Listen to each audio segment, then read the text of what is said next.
Oh my god, guys, this chapter was so good. And yes, we find out who the mysterious figure is. Looks like we find out who the man marked by flames is, and we get an epic twist in the end, not to mention Pirate King Roger flashbacks. Always love those, and more, so make sure to stay tuned for that. Channel the Pirate King Within, and smash that like button if you enjoy seeing One Piece reviews like this one and want to keep them coming. Make this the video you join the Nakama if you haven't already by subscribing and hitting that notification bell so you don't miss future One Piece reviews and updates.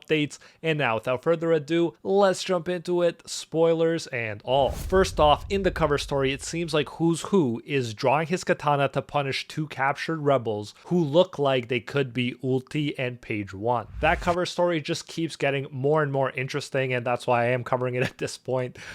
In terms of the main chapter though, it starts where we left off last chapter with Luffy and the others in the castle and the mystery figure who spoke to Crocus before approaching the castle. The giant guards don't know where Loki's key could be, so Luffy and the group keep searching. They can't find it though since the castle is just so big. Then they see the throne room and enter it. They notice how there's a hole in the ceiling and they see the huge magic circle on the floor. So the circles do seem to stick around well after the summoning. This is of course what Shamrock and Arrow Girl used to get here, presumably. Still, I'm curious though if someone had to draw this circle beforehand, like in Full Metal Alchemist or something like that, or if they can just create the circle from a distance. I'd prefer the former because it just seems too overpowered otherwise. Luffy asks, "What is this?" And Nami says it's like a magic circle you'd see in some books, a certain type of ritual in some countries, those that can summon demons or something. A pretty accurate description there, and we definitely seem to be dealing with some demon-esque devil fruit. Although I suppose with all the different races being introduced in One Piece, it wouldn't be that much of a shocker if Imu was part of some demon race.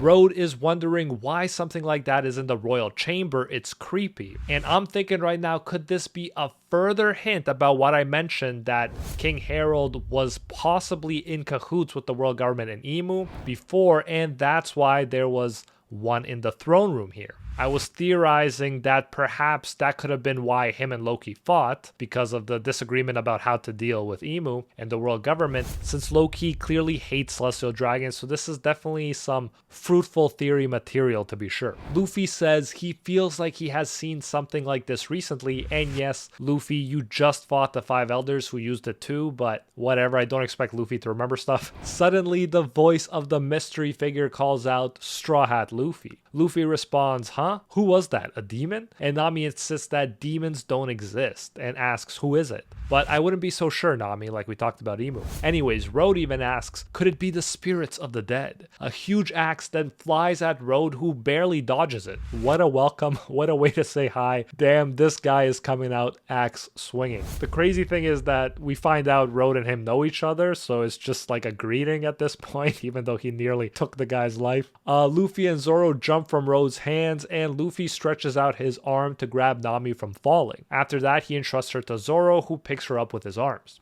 The mysterious figure from last chapter that people have been theorizing forever appears sitting on the throne. And it's gonna be real hard not to like this guy, I'm saying it right off the bat. Even sitting on the throne is such a nice touch. Road says, "Ah, Mr. Ya." Or "Ya," but I'm sure it's actually Ya, it's just Mr. Ya sounds pretty hype. "Why are you here?" He's introduced to us as the human habitant of Elbaf, former pirate Yasan. Yasan says, "I sensed an abnormal haki coming from the castle earlier." Of course, that's probably Shamrock. "It's not here anymore, but instead I found you guys. I have heard the rumor Straw Hat Luffy. They say you have defeated Kaido. That makes me want to travel to Wano Kuni again after all these years." And at this point, it is clear by the appearance of Ya that the predominant theory that I mentioned last chapter won out. This is in fact Scopper Gabin from the Roger Pirates, the Sanji of the crew if you will, one of the Roger Pirates monster trio. Yasan has the same long hair and wears same sunglasses we already saw in Odin's flashback,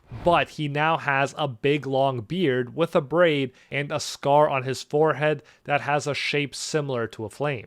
And yo, did you guys pay attention to that? He's literally the man marked by flame here. That's how he's being described anyways. But let me know what you think. Does he hold the key to the final poneglyph? I know there are countless potential men marked by flames at this point, but this would definitely make a lot of sense since Scopper has been through it all before with Roger and thus could totally be knowledgeable about the final poneglyph. To perfectly complete his character design, he also wears a Hawaiian shirt and shorts. Absolutely love his aesthetic, and he just keeps getting better as we move on. But Road explains that Yasan is the legend that is the non-official husband to Ripley and the father of Colin. So yes, this legend is the one that did it. Sanji is gonna be so jealous. Nami, like we were wondering, asks how's that possible, while Yasan comes down from the throne and explains. He says love is freedom. I love all the folks on freedom in One Piece. He says races have mixed more than just a few times in history, such as the Buccaneers and the Sundadas and the long leg, long neck tribe and the Wotans. It's quite difficult for these hybrid folks to survive, but no matter the era, you always have flexible minds. So he pretty much told us nothing of how you know what would have worked with the size difference and all, but either way, this dude's confidence is not surprising. That's all I'm gonna say. I appreciate the Shanks talking to Colin in the bar scene even more now that I know that he is the son of Shanks' old senpai on the Roger Pirate crew. Zoro comments, "You seem to know a lot. Who are you?" And this is quite possibly my favorite part of the entire chapter. He says, "I'm the missionary of love." Oh my god, that's so good. And Luffy is spot on when he says, "This must be what Sanji is gonna be like when he gets old." Anyway, old man, we are looking for the key to Loki's chain. Road is like, dude, you can't just reveal that. And Luffy quickly corrects himself saying, then that doesn't count, forget it. Classic Luffy. Yasan says, so Loki, I love troubles that are caused by other people. Do you know what type of man Loki is? What will you do if the worst situation happens? Luffy says, I'm gonna beat him and lock the key again. Like it's the most obvious thing in the world. Yasan then says something very interesting. He says, before Red Hair Shanks captured him, no one was able to stop Loki before. You don't even know what kind of power he has or how far reaching could be the damage he can do. Hey, wait. So this is very hyped stuff. Presumably, like we knew the giants alone weren't enough, but presumably this means that Scopper also wasn't strong enough, at least at this age, to stop Loki. It would take at least a Yonko level someone to do it. More on that later, but for now, Luffy and Zoro have turned around and started ignoring Scopper,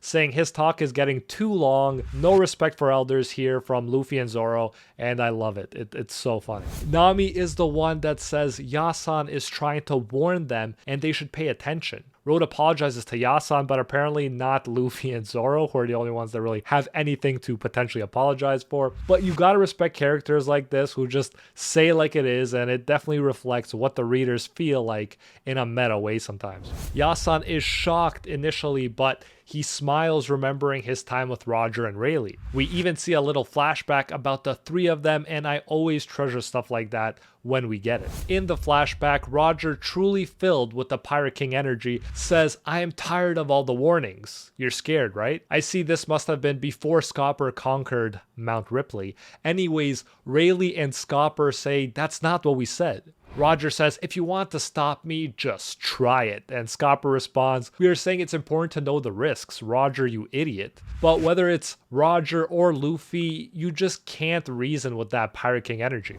Back to the present, and Scopper says, Road, push that throne. We cut to the party in the village, but don't worry, we'll cut back very soon. Oda didn't cliffhanger us that hard, at least not yet. Oimo is talking to Usopp and the others about, surprise, surprise, Yasan. Very fitting. Oimo says, among the Roger pirates, there are 2 crew members who are exceptionally stronger than the others. That's some hype stuff right there. Usopp asks, there's another one besides Rayleigh? And Oimo responds, yes. And then he gives us a story I absolutely love. He continues, that person once took Roger for treatment in a hospital in the middle of the mountains. Unfortunately, the hospital was surrounded by enemy pirates, but that man alone defeated hundreds of enemies with just 2 axes. After the battle, there was not a single tree left on the mountain, which earned him a nickname, Mountain Eater. Now, I absolutely love old legends like that, and it just hypes up the older generation so much. I absolutely love it, and no, I won't comment further on his Mountain Eater title. I'll leave that for you guys in the comment section. Back at the castle, and in an amazing double page,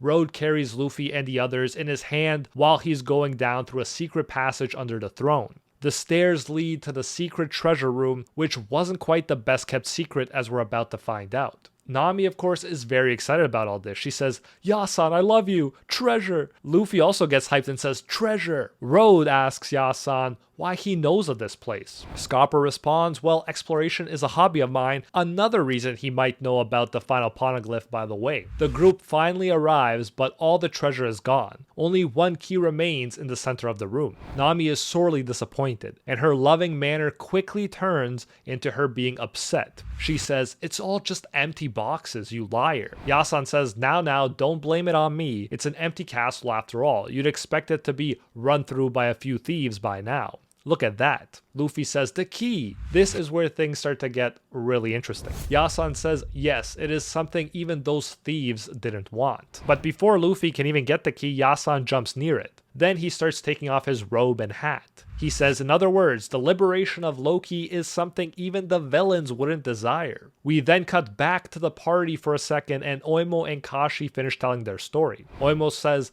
that man has been living here in Elbaf for over 20 years. The Straw Hats are like, what, really? Oimo and Kashi say he's the legendary figure equal to Roger and Rayleigh. Insane praised right there. We then jump to Scopper holding the key and ready to face Luffy. He says, now, will you be able to take this key? Luffy is like, what? Oimo and Kashi say, the left arm of the Pirate King. Scopper says, take it from me if you think you can. Oimo and Kashi finish fully with the reveal by saying, finally, Scopper Gabbin. Now, based on everything we've heard already and that we know already, I feel like this is Scopper having a bit of fun and testing Luffy to see if he's ready. Despite the hype, no way he was as strong as Roger, and he's obviously older and not in his prime anymore. And it seems like he couldn't stop Loki like Shanks could, so I don't for a second think Luffy will have any big issues beating him at this point, but let me know your thoughts below. There's a break next week, which honestly is expected after 4 straight weeks of chapters. If you enjoyed this one, you won't want to miss this video link on screen right now, which YouTube says you'll like and subscribe for more One Piece, and I'll see you in the next one.